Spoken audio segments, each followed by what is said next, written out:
നമസ്കാരം. ഗോവൻ വിശേഷത്തിലേക്ക് സ്വാഗതം.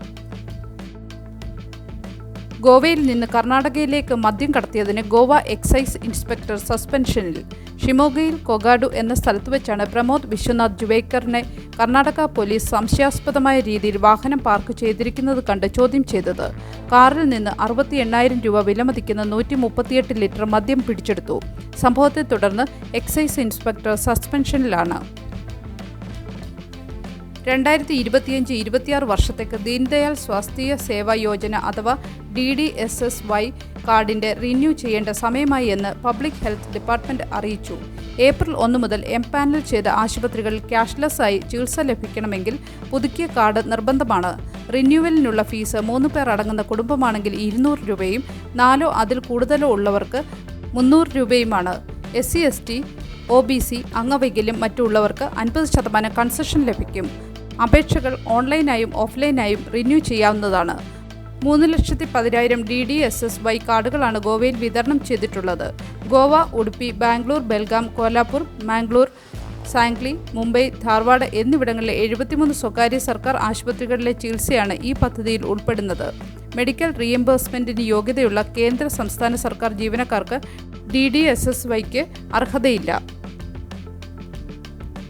ഗോവയിലെ പൗരന്മാർക്ക് മെച്ചപ്പെട്ട ചികിത്സ ലഭിക്കുന്നതിനായി ആരോഗ്യ വിവരങ്ങൾ ശേഖരിക്കുവാൻ റിലയൻസുമായി സഹകരിച്ച് ഒരു കേന്ദ്രീകൃത കമാൻഡ് സെന്റർ സ്ഥാപിക്കാൻ പദ്ധതിയുണ്ടെന്ന് ആരോഗ്യമന്ത്രി വിശ്വജിത് റാണെ ഞായറാഴ്ച പറഞ്ഞു.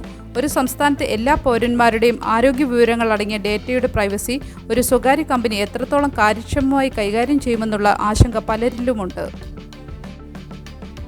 ചോദ്യപേപ്പർ ചോർച്ചയുമായി ബന്ധപ്പെട്ട് ഗോവ സർവകലാശാല പ്രൊഫസറെ സസ്പെൻഡ് ചെയ്തതായി university vice chancellor Harilal Menon പറഞ്ഞു. സംഭവത്തിൽ ഗോവ ഗവർണറും ചാൻസലറുമായ PS ശ്രീധരൻ പിള്ള സർവകലാശാലയോട് റിപ്പോർട്ട് തേടി. ഏപ്രിൽ 6 മുതൽ 10 വരെയും 12ാം ക്ലാസ്സിൻ്റെയും പുതിയ അധ്യയന വർഷം ആരംഭിക്കാൻ സർക്കാർ നിർബന്ധം കാണിക്കുമ്പോഴും നിരവധി വിദ്യാർത്ഥികളും മാതാപിതാക്കളും അധ്യാപകരും ഹെഡ്മാസ്റ്റേഴ്സും സ്കൂൾ മാനേജ്മെൻറ്റുകളും ഈ തീരുമാനത്തോട് അവരുടെ വിയോജിപ്പ് അറിയിച്ചുകൊണ്ടിരിക്കുകയാണ്. ഏറ്റവും അവസാനമായി പോണ്ടയിലെ GVMS RPRS ഹൈസ്കൂളിൻ്റെ ഹെഡ്മാസ്റ്ററായ ദത്താത്രേയ നായിക്കാണ് ഇതിനെതിരെ പ്രതിഷേധം അറിയിച്ചത്. നായിക്ക് പറയുന്ന ഒന്നാമത്തെ കാര്യം ഗവൺമെൻറ് ഈ തീരുമാനമെടുക്കുന്നതിന് മുൻപ് ഇത് ബാധിക്കാൻ പോകുന്ന ആരുമായും ചർച്ച നടത്തിയില്ല എന്നുള്ളതും, രണ്ടാമത്തെ കാര്യം ഏപ്രിൽ മെയ് മാസങ്ങളിലാണ് ഗോവയിൽ ഏറ്റവും കൂടുതൽ ചൂടും ഹീറ്റ് വേവും അനുഭവപ്പെടുന്നത് എന്നുള്ളതുമാണ്. മൂന്നാമത്തെ കാര്യം മുൻപ് മുതലേ നിലവിലുള്ള ഗോവയുടെ എഡ്യൂക്കേഷൻ റൂൾ നമ്പർ 21 പ്രകാരം NEP നിഷ്കർഷിക്കുന്ന രീതിയിലുള്ള പഠനമാണ് കുട്ടികൾക്ക് നൽകുന്നതെന്നും ഇപ്പോൾ തന്നെ 1200 മണിക്കൂറാണ് ഓരോ ടീച്ചർമാരുടെയും ജോലി സമയം എന്നും എടുത്തുകാട്ടി. നിലവിലെ പരീക്ഷയുടെ റിസൾട്ട് വരാതെ അടുത്ത ക്ലാസ് ആരംഭിക്കുന്നതിൻ്റെയും സ്കൂളുകളുടെ ഇൻഫ്രാസ്ട്രക്ചറിലെ അപര്യാപ്തതകളും വളരെയധികമാണെന്നും ഹെഡ്മാസ്റ്റർ പറഞ്ഞു.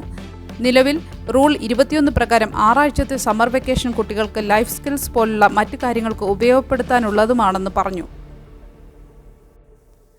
ഉസ്ഗാവിലെ തീസ്കാർ ഗവൺമെൻറ് പ്രൈമറി സ്കൂൾ ഹെഡ്മിസ്ട്രസ്സായിരുന്ന മറിയാമ്മ മാത്യു കേരളത്തിൽ ആലപ്പുഴയിൽ കുർത്തിക്കാട് വസതിയിൽ വെച്ച് ഇന്നലെ വൈകിട്ട് മരണമടഞ്ഞു. പോണ്ടയിലെ ബോറിമിലായിരുന്നു താമസിച്ചിരുന്നത്. റിട്ടയർ ആയതിനു ശേഷം 2016 ഗോവയിൽ നിന്ന് നാട്ടിലേക്ക് സ്ഥിരതാമസം മാറ്റി. ഭർത്താവ് പരേതനായ കുര്യൻ മാത്യു. ശുഭദിനം നേർന്നുകൊണ്ട് ബുള്ളറ്റിൻ പൂർണ്ണമാകുന്നു.